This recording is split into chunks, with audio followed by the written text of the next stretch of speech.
जाहीरनाम्यामध्ये महायुतीच्याही तशा पद्धतीने आम्ही घोषित केलेला आहे। त्याचबरोबर राष्ट्रवादी काँग्रेस पक्षाच्याही आमच्या घोषणापत्रकामध्ये आम्ही 1500चे 2100 करणार सरकार आल्यानंतर हे त्याच्यामध्ये नमूद केलेलं होतं। त्याच्यामुळे निश्चितपणाने कुठलाही एखादा शब्द ज्या वेळेला दिला जातो त्यावेळेला तो शब्द कधीही म्हणजे खोटा ठरत नाही किंवा कधी पडत नाही आणि त्याच्यामुळे आम्ही म्हटलं होतं 1500 देणार आणि त्यांच्या खात्यामध्ये ते मिळणार। त्यामुळे आम्ही जवळपास 5 महिन्याचे 7500 माझ्या सर्व लाडक्या बहिणींच्या खात्यामध्ये थेट जमा झाले।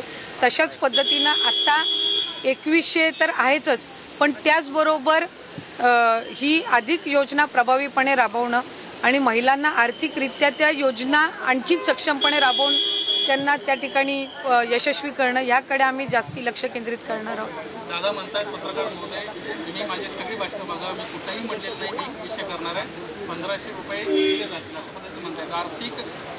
आर्थिक स्थिती आता महाराष्ट्राची सांभाळायची सगळ्या गोष्टी आर्थिक परिस्थिती सांभाळूनच कुठे ना कुठेतरी केल्या जातील, कारण शेवटी जी योजना आपण आणतो ती राबवली गेली पाहिजे।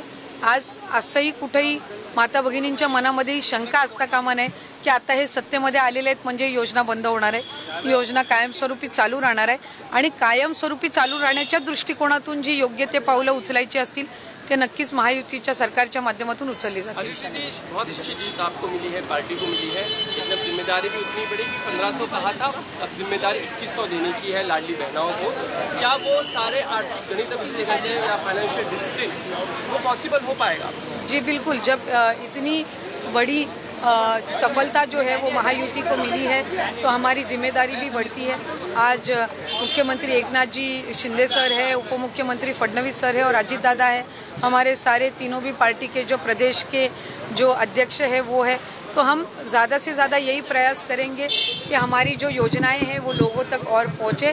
और जिस मुद्दों पे हमने ये चुनाव लड़ा है वो डेवलपमेंट का मुद्दा था, तो आज डेवलपमेंट के मुद्दे पे जब हम ये चुनाव लड़ रहे हैं, हमारी जो स्कीम्स है वो हम लोगों तक पहुँचा रहे हैं, तो हमारी ये जिम्मेदारी बनती है कि ज़्यादा से ज़्यादा जो हमारा राज्य है वो डेवलपमेंट के इसमें ही क्षेत्र में ही ज़्यादा से ज़्यादा जाना चाहिए और हमारे यहाँ पे और ज़्यादा इंडस्ट्रियल सर्किट बढ़ना चाहिए और ये योजनाएं हैं जो अच्छे से हमें ग्राउंड लेवल तक पहुंचानी है और इसी सब चीज़ों पे हम ज़्यादा कंसंट्रेट करेंगे।